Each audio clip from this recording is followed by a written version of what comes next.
ইয়ারিফুনাহা আররাফাহা লাহুম, আররাফাহা লাহুম।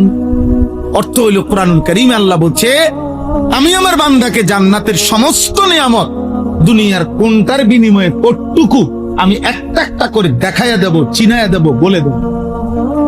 ফেরেশতা বলে দেবে যে ভাইজান 2026 সালের মে মাসের 13 তারিখ, রোজ বুধবার রাত 11:45 আপনি একবার সুবহানাল্লাহ পড়েছিলেন, এর বিনিময়ে যেই পুরস্কারটি জান্নাতে আপনার জন্য বরাদ্দ হয়েছে এটা বুঝে নেন।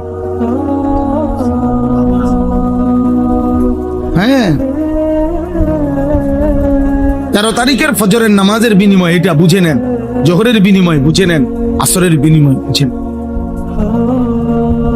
এভাবে আল্লাহ তাআলা বলছে আর রাফাহা, আমি চিনায় দেব আমার বান্দা নিয়ামত কতটুকুর বিনিময়ে কতটুকু দিচ্ছি। তো যে মালিকের জন্য করছি, আমার কোম্পানি বলছে আমারে পরে দিব, তা আমি আমনে আমনে অংশগ্রহণ করছি। আমার কোম্পানি আমারে বলছে পরে দিব, আমি এটা মাইনে এই তো কাম করি, তা আমি অন কারাগারি করলে এখন আমি কারাগারি করলে লাভ নেই। আমি তো এটা মাইনে কি করি, সেজদা করি। আমি এটা মাইনেই তো ছোটবেলায় মক্তবে পড়ছি, আমি এটা মাইনেই তো ছোটবেলা থেকে মাদ্রাসায় পড়ছি। আমি যে কোম্পানি চাকরি নিছি, ওই কোম্পানি বলছে আমার পরে দিব, আপাতত শুধু রোজ দিয়ে গেছে, খোরাকি দিয়ে যায়। তো আমার কোম্পানির সাথে যেমনি কথা আমি এমনি মানতে হবে না? তো আমার আল্লাহ তো আমার বলছে পরে দিব, বাকিটা পূর্ণ দিব। আল্লাহ তাআলা আমাদেরকে বুঝ দান করেন। আমার ভাই, আমি আপনাদের কাছে এটাই বলতে চাই, ইসলাহি মাহফিল মানে জিন্দেগি পরিবর্তন, জীবনটা বদলানো, জীবনটা বদলানো দরকার। আলহামদুলিল্লাহ এখানে অনেক নওজোয়ান ভাই আছে, বয়স্ক বাবা আছে, শহরের মানুষ, আপনারা বুঝবান মানুষ, আপনারা ভাবতে শেখেন। 1000 বছরও ফেরিওয়ালা মাল বদলায় না, ফেরিওয়ালা তার পণ্য শুধু ঘোষণা। আমরা আরো 1000 বছরও যদি বলার সুযোগ হয়, মাল বদলাবো না, ফেরিওয়ালা মাল বদলায় না। ফেরিওয়ালা কালকে চাইল বেচে, আজকে ডাইল বেচে না। যেই ফেরিওয়ালা যেই পণ্য বেচে, প্রতিদিন সে একই পণ্য ফেরি করে, শুধু গল্লি বদলাইছে, পণ্য বদলায় নাই। অতএব আমরা পণ্য বদলাবো না, আমরা আল্লাহর কথাই বলছি, আখিরাতের কথাই বলছি। আপনি বিদ্রুপ করলো এটাই কথা, ঠাট্টা করলো এটাই কথা, আপনি মূল্যায়ন করলো এটাই কথা, অবমূল্যায়ন করলো এটাই। আখিরাতই আমাদের পুঁজি। সোয়ালা কাম্বিয়া কুরআনুল কারীমের মধ্যে আছে। হযরত নূহ আলাইহিস সালাম থেকে নিয়ে আমাদের নবী সাল্লাল্লাহু আলাইহি সাল্লাম পর্যন্ত সমস্ত নবী মানুষদেরকে ডাকছেন, কিসের ডাকছেন? তাওহীদের। 1 নম্বর, প্রথম ডাকছেন সমস্ত রাসূল, সমস্ত নবী, পৃথিবীর যে কোনো পরিস্থিতি।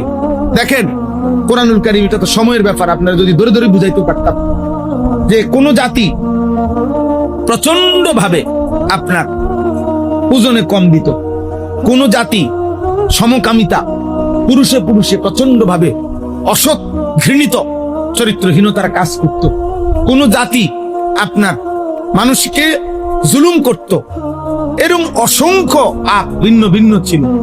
কিন্তু সমস্ত নবীর দাওয়াত পদ্ধতি, তর্জ, তরিকা আল্লাহর পক্ষ থেকে একই ছিল।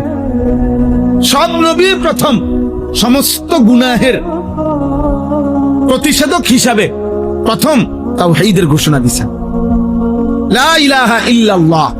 এ কথা যখন বুঝাইতে চেষ্টা করছে যে কলিজায় যদি তাওহীদ বসে, তো গায়রুল্লাহ, আল্লাহ ভিন্ন যত চেতনা সব চলে যাবে, সব চলে যাবে।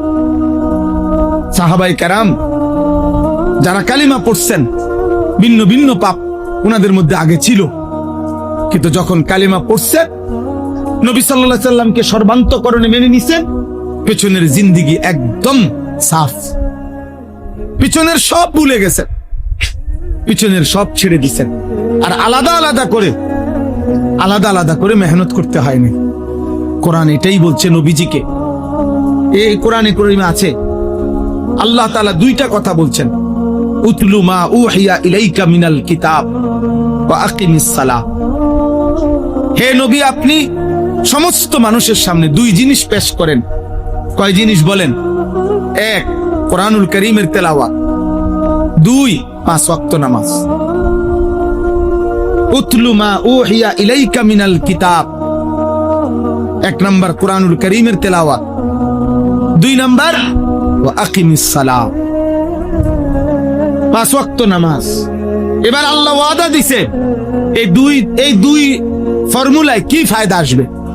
আল্লাহ বলছে শুনেন, ইন্নাস সালাতা তানহা আনিল ফাহশাই ওয়াল মুনকার।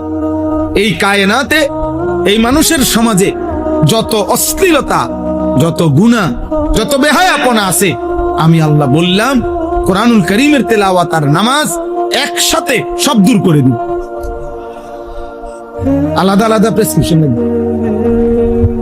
চোরের জন্য আলাদা ট্রিটমেন্ট, সুদখোরের জন্য আলাদা ট্রিটমেন্ট, চরিত্রহীনের জন্য আলাদা, না না, আলগা ফাইল লাগবে। দুইটাই, এই দুই ফর্মুলা চোরের সামনেও দেন, ডাকাতের সামনেও পেশ করে, সুদখোরের সামনেও পেশ করে, হ্যাঁ, ব্যভিচারী জেনাখোর তার সামনে পেশ করে, জওয়ানের সামনে এটাই পেশ করেন, বুড়ার সামনে এটাই পেশ করেন, নারীর সামনে এটাই পেশ করেন, পুরুষের সামনে এটাই পেশ করেন। আল্লাহর কোরআন, 5 ওয়াক্ত নামাজ।